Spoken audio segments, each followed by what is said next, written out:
কিরম ভাবে নিজেকে কেমন বড় বড় ফিল হচ্ছে কেন জানো? রয়েছে ভরা সিলিন্ডার, তাই তো ভাই? আমাকে রাখোইনি কেন? ছোট মাছ বলে তো রাখোইনি। স্বাভাবিক ব্যাপার, আমি তো এই সাইজটা নিতে পারবো। এখন গ্যাসের গোডাউন এসছে, দেখো বাপরে বাপ, কত গ্যাস! আমাদের বাড়িতে গ্যাস নেই। হ্যাঁ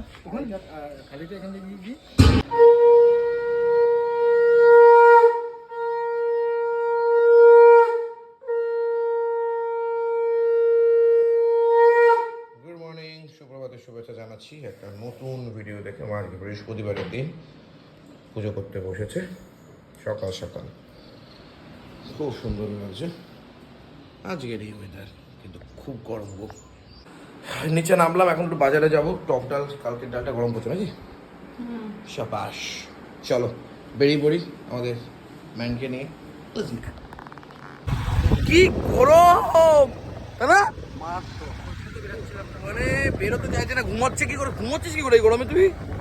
বাবারে বাবা, উঠেই না, কি গরম! সানস্ট্রোক করে মারা যাবে বাবা, কি গরম পড়েছে রে। ও খুব সাবধান। কুট্টির জন্য মাংসটা নিয়ে নিয়েছিস তো? চলো বেরিয়ে পড়ি। লাইটের দোকানে এলাম, লাইটটা চেঞ্জ করলাম আর কি, লাইটটা ভুলভাল ছিল, লাইটটা চেঞ্জ করতে আসছি। এত রোদ বন্ধুরা, খুব সাবধান। যারা বাইরে কাজ করেন খুব নিজেদেরকে দেখে শুনে রাখবেন, ফেটে যাবে, নাহলে সানস্ট্রোক হয়ে যাবে ভাই রে ভাই।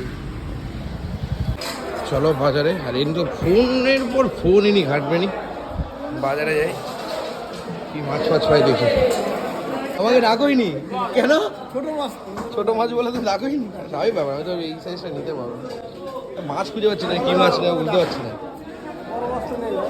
হ্যাঁ বড় মাছ, রিঠা মাছ নিচ্ছি। রিঠা, হ্যাঁ একদম সলিড চাই।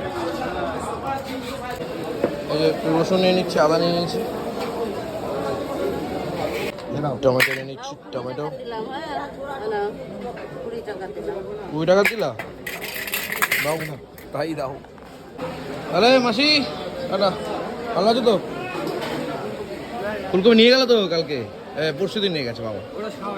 না না শেষ হয়নি, শেষ কারণেই হয়নি। ফুলকপিটা আমারও লোভ লাগছিল, কিন্তু নিয়ে নিয়েছে, তোমার কাছ থেকে নিয়ে গেছে। চলো, এখন গ্যাস 940 টাকা নিল। আমাদের বাড়িতে গ্যাসই যাচ্ছে না দীর্ঘ 28 দিন ধরে, এর তার থেকে নিতে হচ্ছে। গ্যাস গোডাউনে এসছে।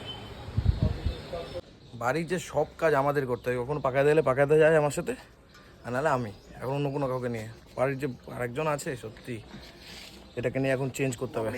গ্যাস তো নেই বাড়িতে, দরজাটা বন্ধ কর।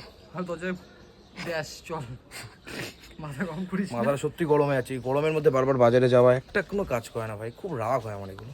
এখন গ্যাসের গোডাউন এসছে, দেখো বাপরে বাপ, কত গ্যাস! আমাদের বাড়িতে গ্যাস নেই। অ্যাকচুয়ালি সমস্যা কি জানো তো, আমাদের ওখানকার যে লোকটা, তার সে নাকি অসুস্থ, তাহলে চেঞ্জ করতে হবে।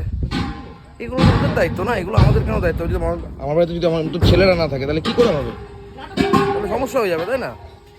এই কত গ্যাস, এগুলো ইনফর্মও করে না। নিজেকে কেমন বড় বড় ফিল হচ্ছে কেন জানো? রয়েছে ভরা সিলিন্ডার, তাই তো ভাই? কেন কিছুক্ষণ আগে অন্য কিছু মনে হচ্ছিল, ফেটে যাবে না? সত্যি কি গরম, আর তার মধ্যে এরকম ঝামেলা। কবে যেটা ঠিক হবে রে বাবা, আর পাচ্ছি না। সাধারণ মানুষ হয়ে জন্মগ্রহণ করাটা চাপ, পয়সা বেশি দিয়ে থাক, আর কিছু বলবো না। দেখে মনে হচ্ছে আমি গ্যাস অফিসে চাকরি করি। আমরা তো চাকরি করে এলাম, কি অবস্থা! ঠিক, এবার একটু ফ্রাইড রাইস আমি আর দাদা নিচ্ছি। ও তো সারাক্ষণ ফোনে ব্যস্ত, দেখবি কতটুকু খাবি। Thank you. এই ফ্রাইড রাইস, চিকেন কষা খাচ্ছি। কি গরম বাইরে, একবারে সব কাজ করে দিলাম। হ্যাঁ আমি কি জানি, আমাকে বলছিস কেন? সব কাজ করে দিলাম। আবার ওটা নিয়ে নিচ্ছে, চামচ দে, চামচে করে নিয়ে নি। তুই আছে নাকি এর মধ্যে কতটা? তুমি এসব খেও না, পেট খারাপ করবে। কালকে অনেক মেটে খেয়েছো। ফ্রাইড রাইসটা সত্যি ভালো হয়েছে, বলে তো লাভ নেই। তো খেলোই না। হ্যাঁ বড়টা খেলোই না। এটা ওর সমস্যা, কি করবো? বড় লোকের তো ও বলো, আপনারা আপনি করেন। আমি বড় তো বড় লোকের ছেলেকে এটা কার ছিল ওটা? ও আমার কেউ না। তাহলে কার? এ মা, তোমায় কি বলতে আছে? কিরে কেমন খাচ্ছিস? আবার পা ভালো বাজে বলে পা দিয়েছি আমরা কেমন? হ্যাঁ ওই এইটুকু খেয়ে নে, আর নষ্ট করিস না। সকালবেলা বলছো সকালবেলায় আমাকে বেরিয়ে যেতে হবে, আমি বেরিয়ে ঠিক যেতে আছে, হবেই হবে। ঘন্টা কাশি জোরে জোরে বাজালাম, বেরোবি না। 11টার সময় 11টার সময় উঠেছে ঘুম থেকে। নিজের রোদের দাম বেড়ে গেছে আমি তো বলছি বনগাঁ স্টেশনে রাখতে হবে তো আমি। কিরম ভাবে? এরম ভাবে উল্টে দিতে হবে নাকি? উল্টাবি হ্যাঁ? এরকমভাবে উল্টাবি। বাবা কি তাপ বাইরে যাবো? হ্যাঁ, পাগল হয়ে আর আপনি যাবি। এই ভাগে মেরে দিচ্ছেন না? লজ্জা লাগে না? তা তো নেই জানি। কিরে তোর নাকি পেট কামড়া ছিল? হ্যাঁ, আমাকে বললো আমি খাবো না। হুম? আমার পেট কামড়াচ্ছে, আমি খাবো না। শুধু নাটক করো নাকি? হ্যাঁ শুধু নাটক করো? নাটক প্রমাণ দিতে পারবি ভিডিওতে? প্রমাণ দিতে পারি মানে? তো ভিডিও চালিয়ে বসে রয়েছে। নাটক করো? না না, আমি যে বলেছি পেট কামড়াচ্ছে। তাহলে মা মিথ্যা কথা বলছে, আমি মিথ্যা কথা বলছি, সবাই মিথ্যা কথা বলছি, তুমি একাই সত্যি। এই যাবো। তুমি তোমার ওই গার্লফ্রেন্ড গুলোর মতন আমাকে ভেবো না, আমাদেরকে ভেবো না, নাটকগুলো আমাদের সাথে মারবা না, বুঝেছো? এইটুকু